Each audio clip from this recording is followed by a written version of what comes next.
नमस्कार, India news Haryana में आपका स्वागत है। मैं हूं रोहित सावल और आप देख रहे हैं प्रदेश का सबसे भरोसेमंद और number 1 news channel India news Haryana.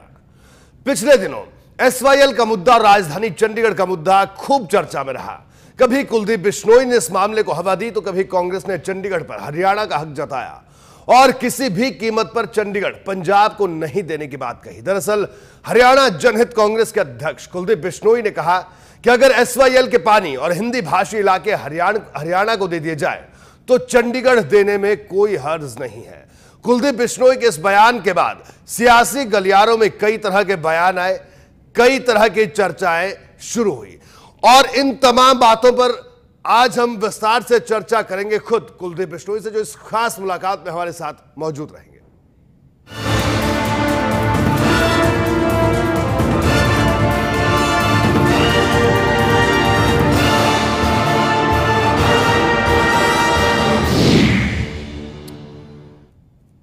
तो हमारे साथ हरियाणा जनहित कांग्रेस के सुप्रीमो कुलदीप बिश्नोई जुड़ चुके हैं। कुलदीप जी, आपका स्वागत है इंडिया न्यूज हरियाणा में।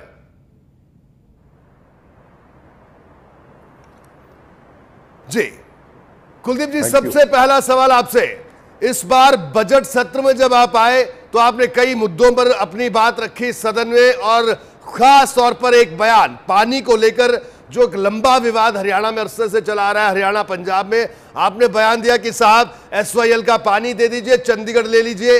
और उस बयान के बाद सियासी गलियारों में खासी चर्चा रही, खासा तूफान आया। कुलदीप जी,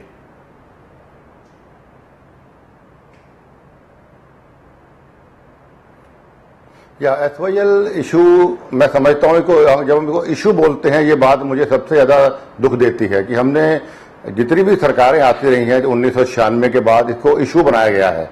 इसको इशू से हटा के व्यवहारिक रूप देने की बात मैंने कही थी कि एसवाईएल का पानी, बहुत लंबी लड़ाई सब मुख्यमंत्रियों ने या लोगों ने लड़ दी है, लेकिन अभी हमें उसको व्यवहारिक रूप से पानी लेके आना चाहिए ताकि हम हरियाणा की टेल तक, चाहे वो मेवात है, भिवानी है, हिसार है, रेवाड़ी है, पूरा हरियाणा में समान बंटवारा करके पानी टेल तक पहुंच सके।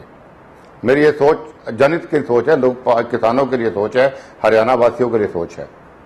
जी कुलदीप जी, इस बार के बजट सत्र को किस तरह से आप देखते हैं? बड़ा लंबा बजट सत्र, हरियाणा सरकार का कहना है कि ऐतिहासिक सत्र रहा। इतना लंबा सत्र अभी तक पिछले 10 साल में तो देखने को नहीं मिला।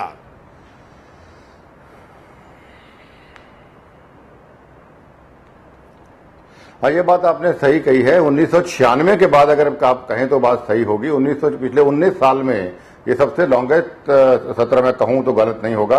इसके लिए मैं भारतीय जनता पार्टी के नेताओं को बधाई भी देना चाहता हूं। और जहां तक एसवाईएल और बजट की बात हुई, अब दोनों बातें आपने कही। एसवाईएल के मामले के अंदर मैंने ये बात कही कि अगर हमें पंजाब को चंडीगढ़ भी देना पड़े तो हमें पानी ले लीजिए। पानी सबसे बड़ी जरूरतों में से एक आज हरियाणा में है। चंडीगढ़ किसको चाहिए? नेताओं को चाहिए या अफसरों को चाहिए? लोगों को क्या चाहिए? पानी चाहिए, अपनी जरूरतें चाहिए। तो जो लोग आज ये कहते हैं कि चंडीगढ़ भी रखेंगे, पानी भी लेंगे, वो उनकी एक ईगो, महत्वाकांक्षा बोल रही है। चंडीगढ़ के प्रति उनका प्यार, जनता के प्रति उनका प्यार नहीं बोल रहा है। अगर चंडीगढ़ की राजधानी अगर हम कहीं सेंटर ऑफ हरियाणा में बनाएं, उसकी भी बहुत, एक तो पानी का मुद्दा हमारा हल हो गया। दूसरा, अगर हम चंडीगढ़ की राजधानी सपोजिंग हिसार को बनाते हैं जो सेंटर ऑफ हरियाणा में है, आज मेवात से आदमी चंडीगढ़ जाता है मंत्रियों से मिलने या अफसरों से मिलने या हाईकोर्ट के अंदर, 9 घंटे उसको लगते हैं बस में जाने, पूरी रात चल के आके आता है। जबकि मिडिल ऑफ हरियाणा में अगर कहीं हम राजधानी बनाएं तो, और चंडीगढ़ से बेहतर बना सकते हैं, बनाए तो सब चारों तरफ हरियाणा के लोगों को बहुत सुविधाएं होंगी, अपने सुबह जाके शाम को अपने घर पहुंच सकता है। तो ये इशू छोड़कर हमें एक सही इसको पर्सपेक्टिव, इसका समाधान निकालना चाहिए सारी पार्टियों को मिलकर। ये मेरी सोच थी। अगर फिर भी नेता कहते हैं तो चंडीगढ़ में अड़े रहेंगे, किसान चाहे मरते रहें, तो इसका जवाब आने वाले समय में जनता देगी। दूसरा, आपने बजट के बारे में पूछा कि बजट बहुत लंबा सत्र रहा और बजट कैसा रहा। बजट बहुत चैलेंजिंग रहा। हालांकि मैंने बजट के ऊपर टिप्पणी इस बार नहीं की। मैंने वादा भी यही सेशन में किया था कि मैं बेनिफिट ऑफ डाउट दूंगा सरकार को, क्योंकि बने सिर्फ 4 महीने हुए हैं। 4 महीने के अंदर कहीं सरकार का आकलन करना उनके साथ न्याय तो नहीं होगा, लेकिन 4 महीने में सरकार के कुछ कार्य भी दिखने चाहिए थे जनहित के लिए, जो कि नहीं दिखे हैं। वो सरकार की मैं विफलता बताऊंगा। और जो बार बार सरकार यू टर्न ले रही है अपने हर बातों पर, चाहे बुढ़ापा पेंशन है या स्वामीनाथन रिपोर्ट है या एसवाईएल है या स्टूडेंट यूनियन इलेक्शन है या और मुद्दे हैं, तो इससे राजनीति और राजनेताओं के प्रति लोगों का विश्वास और खराब होता जा रहा है। जी तो कुल मिलाकर कुलदीप जी अगर बात करें, चुनाव हुए, चुनावों के बाद नतीजे और उसके बाद एक सत्र और अब बजट सत्र हुआ, किस तरह से आप देखते हैं हरियाणा की सियासत में कुलदीप बिश्नोई अपने आप को, अपनी पार्टी को कहां देखते हैं अभी?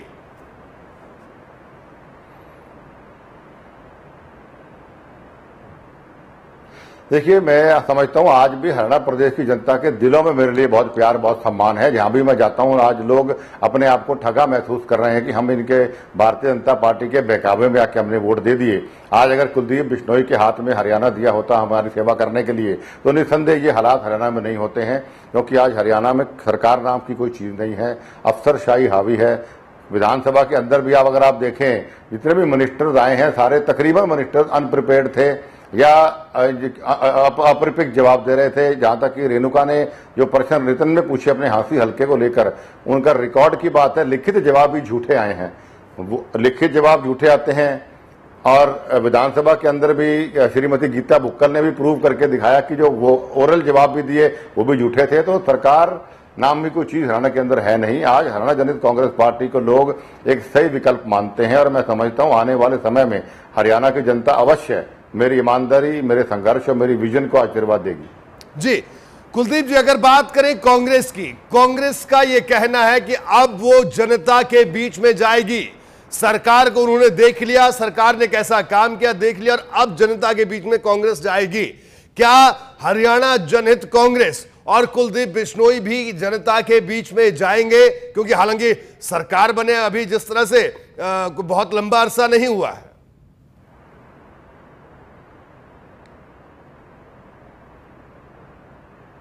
देखिए, पहली बात तो हरियाणा जनहित कांग्रेस पार्टी जनता के बीच में है ही, जाने की जरूरत नहीं। कांग्रेस की बात भूपेंद्र सिंह हुड्डा ने दो बातें इसमें बोली हैं। एक तो कि जनता के बीच में जाएंगे, तो ये मेरा स्टैंड विंडिकेट हुआ है। जो मैं हमेशा कहता था कि भूपेंद्र सिंह हुड्डा दिल्ली में चक्कर काटते रहते हैं, हरियाणा में आते नहीं है। चलो इस बहाने उन्होंने ये तो कहा कि हरियाणा के जनता के बीच में हम जाएंगे।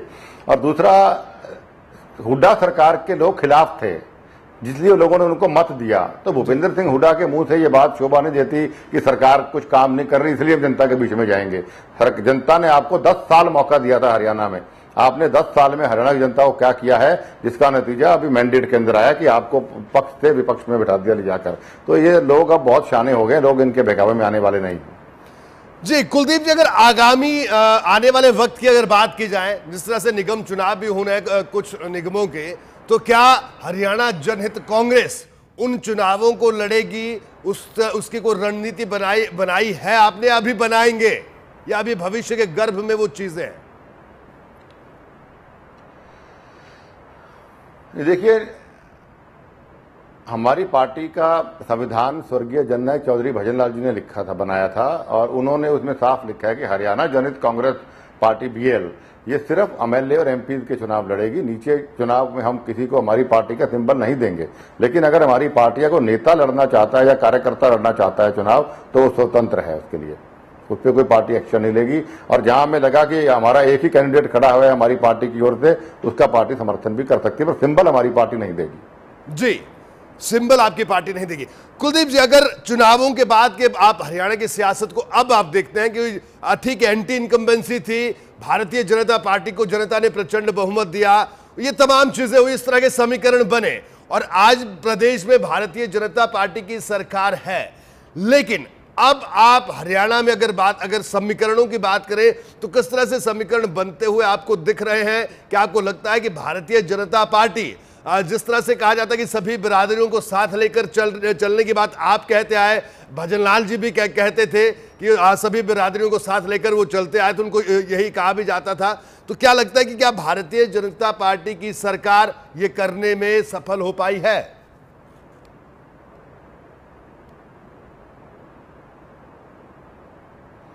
देखिए, भारतीय जनता पार्टी के पास बहुत सुनहरा मौका था। केंद्र में भी उनकी सरकार है, हरियाणा में भी उनकी सरकार है, तो बहुत सुनहरा मौका था इनको लोगों का मन इमीडिएटली जीतने का, जो कि पिछले 9 महीने केंद्र सरकार है या 4 महीने की स्टेट की सरकार है। अब तक का अगर मैं इनका लेखा जोखा बताऊं, तो ये उस मौके को पूर्ण रूप से खो चुके हैं, लोगों के मन से उतर चुके हैं। ये सच्चाई है, वास्तविकता। अगर आज हरियाणा में चुनाव हो जाए, तो मैं समझता हूं इनके 2 सीटें भी बीजेपी की हरियाणा में नहीं आएगी, विधानसभा में, और लोकसभा में तो एक भी नहीं आएगी। जी, कुलदीप जी, एक और मुद्दा आजकल खासा चर्चा में है प्रदेश में और देश में, देश की राजनीति में, जाट आरक्षण का मुद्दा। सरकार का कहना है, प्रदेश सरकार का कहना है, केंद्र सरकार का कहना है, भारतीय जनता पार्टी के नेता भी कह चुके हैं कि साहब पुनर्विचार याचिका दाखिल होगी और मजबूती से पक्ष रखा जाएगा। आपकी राय, आपकी पार्टी की राय?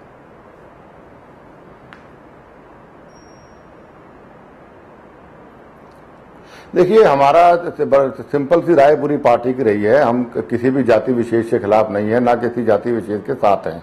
हम जनता की राजनीति करते हैं और आरक्षण आर्थिक आधार पर मिलना चाहिए, चाहे वो जाट है, चाहे वो ब्राह्मण है, चाहे वो बिश्नोई है। आर्थिक आधार पर आरक्षण मिलना चाहिए। मैं हमेशा उसका पक्षधर रहा हूं। अगर किसी नीडी को अगर आरक्षण नहीं मिलता है और जिसको जरूरत नहीं है उसको मिल जाता है तो उसके लिए अन्याय है। तो कुछ ऐसा सरकार को वाई मीडिया निकालना चाहिए, चाहे वो जाट है, बनिया, बिश्नोई, ब्राह्मण, वाल्मीकि, हरिजन, किसी भी जाति का है, जो पुराने आरक्षण में है उनका कोटे के अंदर उनको नुकसान नहीं होना चाहिए। और नया कोई ऐसा रूल बनाना चाहिए जिससे कि आर्थिक रूप से जो लोग पिछड़े हुए हैं, सामाजिक रूप से जो पिछड़े हुए हैं, उन लोगों को आरक्षण मिलना चाहिए। उसमें सारी जातियां आ जाए, कोई फर्क नहीं पड़ता। जी कुलदीप जी, जिस तरह से पिछली सरकार पर आरोप लगते आए कि हाँ कि क्षेत्र विशेष में विकास हो रहा है, क्या आपको लगता है कि मौजूदा सरकार उन आरोपों से बाहर आई है? मौजूदा सरकार ऐसा नहीं कर रही है क्योंकि मुख्यमंत्री ये कह रहे हैं कि साहब पूरे प्रदेश का विकास हो रहा है। और इसी में एक और बात जोड़ना चाहूंगा, क्या आपके हलके और रेणुका बिश्नोई जी के हलके, उन दोनों इलाकों में भी वो विकास हो रहा है जिसकी बात दीवारों और अखबारों में प्रदेश सरकार कह रही है?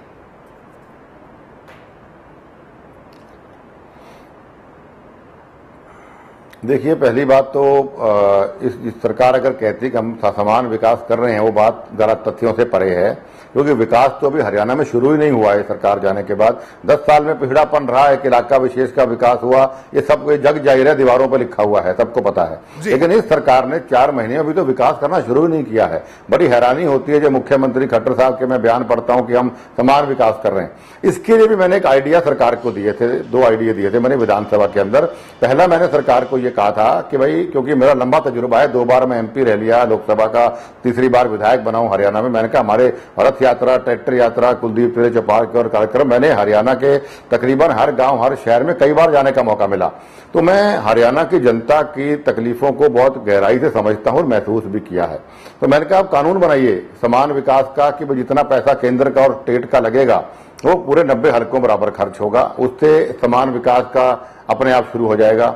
दूसरा, यही बात मैंने रोजगार के लिए भी कही कि आप कानून बनाइए कि जितनी नौकरियां निकलेगी सभी 90 हलकों में हम बराबर बराबर बांटेंगे। तो उससे भी रोजगार एक इलाके को दिया जाता है, वो मुद्दा भी बात खत्म होकर समान हो जाएगा। और तीसरा मैंने कहा, जो चौधरी भजन लाल जी की बेहतरीन सोच थी 1996 से पहले, उन्होंने जब मुख्यमंत्री थे, उन्होंने एमपी लैड की तर्ज पर एमएलए लैड शुरू किया था कि भाई हर एमएलए, चाहे वो किसी पार्टी का भी है, उसको एक 20 लाख रुपए उस जमाने में दिया जाता था अपने हलके के विकास के लिए कि जो एमएलए रिकमेंड करेगा वो काम हो जाए। उसी तर्ज पे एमपी लैड भी चल रहा है। तो मैंने कहा था अगर एमएलए लैड आप शुरू कर दें तो फिर एमएलए किसी पार्टी का हो, आप पर इलाका विशेष के होने का आरोप नहीं लगा पाएगा और 90 के 90 हलकों का विकास भी हो पाएगा। अब आई होप सरकार मेरे ये तीनों सुझाव माने ताकि एक हमारा हरियाणा पुराना एक चौधरी भजन लाल जी वाली सरकार वाला या देवीलाल जी, बंसीलाल जी वाला सरकार वाला विकसित हरियाणा बन सके।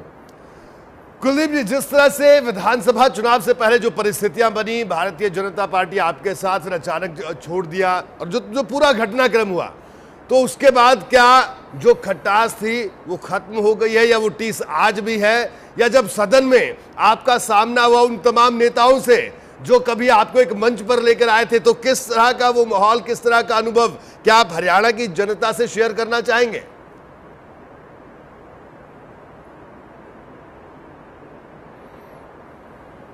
नहीं, देखिए, मेरे मन में किसी प्रकार की कोई ठेस नहीं है, लेकिन अगर मेरे मन में दुख इस बात का है कि भाई एक तो धोखा मेरे साथ नहीं, हरियाणा की जनता के साथ हुआ। चाहे वो मेरे को आगे करके वोट लोगों से लेके मुझे छोड़ के चले गए, जनता के साथ धोखा हुआ। दूसरा, वादे पूरे नहीं हुए। हालांकि अभी भी भारतीय जनता पार्टी में विधानसभा के अंदर मैं जाता हूं तो बहुत ऐसे नेता हैं जो मन से चाहते थे कि अलायंस है, जो मन से जानते हैं कि भाई कुलदीप के साथ अन्याय हुआ, धोखा हुआ, आज ही पूरा सम्मान मेरा करते हैं। उसी सम्मान के को देखते मैंने इस बार ज्यादा कुछ सरकार के खिलाफ नहीं बोला, क्योंकि मुझे लगा कि सरकार को बनाने मेरी बहुत अहम भूमिका है। तो मैं एक मौका सरकार को देना चाहता था अगले बजट तक, ताकि अगले बजट तक 10 महीने सरकार के हो जाएंगे, उस वक्त सरकार से मैं जवाब मांगूंगा। जी, तो यह माना जाए कि अब अगला जब सत्र होगा विधानसभा का, सदन का, तो कुलदीप बिश्नोई सरकार के सामने एक बड़ी चुनौती के तौर पर अपने आप को पेश करेंगे और सरकार से जवाब मांगेंगे, हिसाब मांगेंगे। जो कि इस बार आपने कहा कि आप शांत रहे, आपने कहा सरकार को मौका मिलना चाहिए।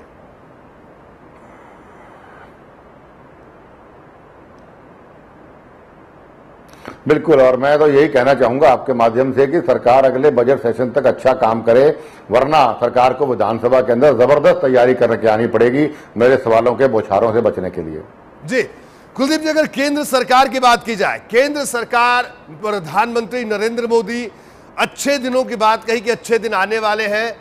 आपको क्या लगता है, क्या अच्छे दिन आए या अभी भी इंतजार है, या आएंगे या सपना टूट गया? आप किस तरह से देखते हैं कुलदीप जी?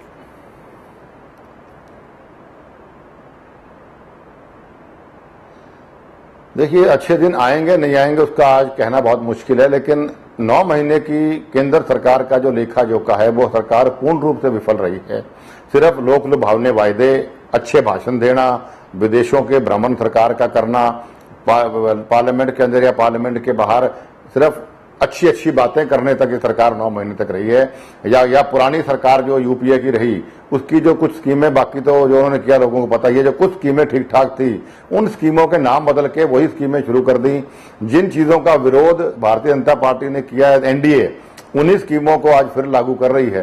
तो लोगों का कहीं ना कहीं सपना भी टूटा है, लोगों का कहीं ना कहीं विश्वास भी टूटा है, जो कि बीजेपी को अपनी सोच को बिल्कुल बदल के और काम करेगी तो ही मैं समझता हूं लोग दोबारा विश्वास करेंगे। आज की स्थिति में लोगों का विश्वास केंद्र सरकार से भी उठ चुका है पूरे तरीके से। जी, आपका कहना है केंद्र सरकार से विश्वास उठ चुका है। कुलदीप जी, भारतीय जनता पार्टी जब चुनाव लड़ा तो एक घोषणा पत्र जारी किया, जिसे संकल्प पत्र कहा गया। उस घोषणा पत्र में कई वायदे किए गए, बेरोजगारों से, पेंशनर्स के साथ कई वायदे किए गए, तमाम तरह के वायदे किए, लेकिन अभी वो पूरे नहीं हुए। वक्त कम है, आपने भी कहा कि अभी बहुत ज्यादा वक्त नहीं हुआ। लेकिन एक बड़ा मुद्दा, अगर प्रदेश में देखें, गेस्ट टीचर वो धरना हड़ताल पर हैं, वो लगातार प्रदर्शन कर रहे हैं। कंप्यूटर टीचर्स लगातार प्रदर्शन कर रहे हैं, कह रहे हैं कि साहब हमें स्थायी करिए, हमें कॉन्ट्रैक्ट पर रखा गया था। जब आप विपक्ष में थे तो आप कहते थे सरकार बनते ही एक कलम से सबको हम स्थायी कर देंगे, कोई अस्थायी नहीं रहेगा।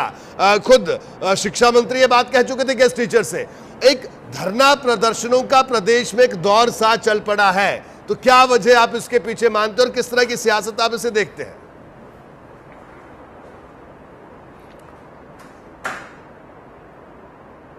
देखिए, पहली बात तो आपने सिर्फ कुछ बहुत अच्छा सवाल आपने पूछा है, और सिर्फ कुछ लोगों के बारे में आपने कहा गेस्ट टीचर्स बैठे हैं धरने पर और बैठे हैं। लेकिन मैं समझता हूं कोई ऐसा वर्ग नहीं है जो आज धरने प्रदर्शन हरियाणा में नहीं कर रहा है, चाहे वो किसान है, चाहे व्यापारी है, चाहे कर्मचारी है, चाहे कंप्यूटर टीचर है, चाहे गेस्ट टीचर्स है, या और लोग हैं। तो ये सरकार की विफलता मैं कहूं या अपरिपक्वता मैं कहूं या लर्निंग मोड सरकार का मैं कहूं, क्योंकि मेजोरिटी लोग पहली बार एमएलए बन के आए, मुख्यमंत्री तक पहली बार एमएलए बने, इस बार सीधा मुख्यमंत्री, इनको तजुर्बा नहीं है। तो सरकार का पूर्ण रूप से फेलियर है। इसका सरकार को एक ह्यूमन फेथ रखना चाहिए। मैंने विधानसभा के अंदर भी इनको याद दिलाया था कि 3 साल आप मेरे साथ, मैं अपने साथ आपको लिए पूरे रथ में, ट्रैक्टर में घूमता रहा हूं, और लोगों से हमने मिलकर वादे किए थे, वो वादे आपको पूरे करना चाहिए। लेकिन सरकार वादे भूलती जा रही है। यू टर्न सरकार केंद्र को कहने लगे लोग, यू टर्न सरकार स्टेट को कहने लगे लोग। कुलदीप जी, बिल्कुल संक्षेप में आखिरी 2 सवाल। पहला सवाल ये कि आपका अब भविष्य की रणनीति क्या रहेगी? क्या हरियाणा की सियासत में आपका और बड़ा रोल हम देख सकते हैं? क्योंकि आपके विरोधी कह रहे हैं कि अब ऐसा कुछ देखने को नहीं मिलेगा, आपके विरोधी ये बात कह रहे हैं।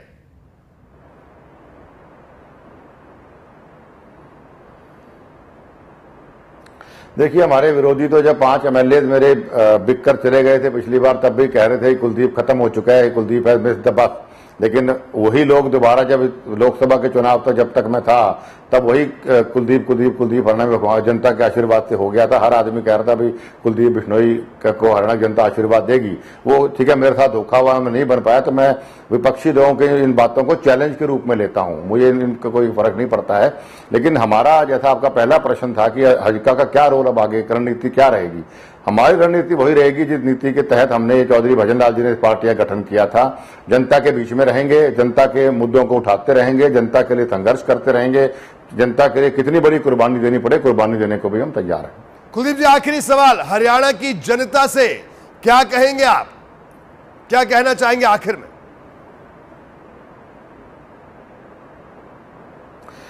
हरियाणा की जनता से मेरी यही प्रार्थना है कि इनको जो दिल्ली में हाल ही में चुनाव हुए उससे सीख लेनी चाहिए कि दिल्ली का वोटर बहुत समझदार था जो भारतीय जनता पार्टी के झूठे वादों में नहीं आ पाया, जबकि हरियाणा की जनता का इतिहास रहा है कि आदमी मेहनत कोई और करता है, आवाज कोई और उठाता है, संघर्ष कोई और करता है, लेकिन चुनाव के दौरान कुछ लोग आके झूठे लोग लुभावने वायदे कर जाते हैं। कोई कर्जा माफिया का वादा कर जाता है, कोई बिजली बिल माफ फ्री करने का वादा माफ करने का वादा कर जाता है, कोई बिजली फ्री करने के देने के बाद लोग उनके वादों में उन लोगों का ईमानदारी और संघर्ष को भूल जाते हैं। तो आने वाले समय में मेरी हरियाणा जनता से यही प्रार्थना है कि आप सही नेताओं को चुने, सही पार्टियों को चुने, सोचकर अपने वोट का इस्तेमाल दें, ना जाति के आधार पर दें, ना झूठे वादों के आधार पर दें। व्यक्ति विशेष के जिसके हाथ में आपका भविष्य सुरक्षित है उसको आपको वोट देना चाहिए। और एक मैं बात और अंत में जोड़ना चाहूंगा SYR वाले मामले के अंदर ही, क्योंकि वो बात बीच में आपने कहा कुछ जनता को कहना चाहेंगे, तो मैं पार्टियों को भी कहना चाहता हूं कि जिस प्रकार SYR का फैसला सुप्रीम कोर्ट से चौधरी भजन लाल जी ने जब करवाया, तो पंजाब में कैप्टन अमरिंदर सिंह जी ने सारी पार्टी की मीटिंग बुलाकर विधानसभा के अंदर लॉ पास करके उसको खारिज कर दिया। SYL का जो एग्रीमेंट हरियाणा के साथ था। आज हम सारी पार्टियों को यूनाइट होकर हमें SYL का मुद्दा बादल से चुनाव लड़ना चाहिए। आज लोकदल के लोग राष्ट्रपति को ज्ञापन देने जा रहे हैं, उसका क्या महत्व है? सबको पता है बादल के साथ इनकी रिश्तेदारी है, बादल चुनाव में इनके लिए वोट मांगने आता है, पारिवारिक रिश्ता है, ये उनके लिए काम करने जाते हैं। तो लोगों को गुमराह क्यों कर रहे हैं? बादल के पास जाए और पानी लेके आए। और यही बीजेपी से मेरी प्रार्थना है कि केंद्र में आपकी सरकार है, स्टेट में आपकी सरकार है, पंजाब में आपका गठबंधन बीजेपी के साथ है, तो क्यों नहीं आप उस गठबंधन की दुहाई देके या दबाव बनाकर हमारा पानी लाके दे दे, जो कि हमारा अधिकार है। वरना मैं आज फिर जनता को सचेत करना चाहता हूं कि आगे आने वाले चुनाव में बादल की सरकार पंजाब में दिख रहा है बन नहीं रही है। उसके बाद यही लोकदल के लोग और यही बीजेपी के लोग कहेंगे भाई कांग्रेस की सरकार बन गई, आम आदमी की बन गई, किसी और की बन गई। अगर हमारे आदमी की सरकार होती है पानी लेके आ जाते, ये लोग आपको सड़कों पर दिखेंगे। इसलिए आज जो लोकदल का वोटर वर्कर है या बीजेपी का वोटर वर्कर है या हरियाणा की जनता है, इन पार्टी के नेताओं के ऊपर दबाव बनाए कि बादल से हमें पानी ला के दो, पानी पर राजनीति आप मत करो। बहुत बहुत धन्यवाद। कुलदीप जी, आपका बहुत बहुत शुक्रिया इस खास बातचीत के लिए। कुलदीप बिश्नोई हरियाणा जनहित कांग्रेस के सुप्रीमो हमारे साथ मौजूद थे। उनका साफ तौर पर कहना है कि हरियाणा को पानी की जरूरत है और इसके लिए उन्होंने कहा कि कांग्रेस, भारतीय जनता पार्टी और INLD को भी आगे आना होगा, नहीं तो हरियाणा की जनता कभी तमाम सियासी पार्टियों को माफ नहीं करेगी। बहरहाल इस खास मुलाकात में इतना ही, इजाजत, नमस्कार।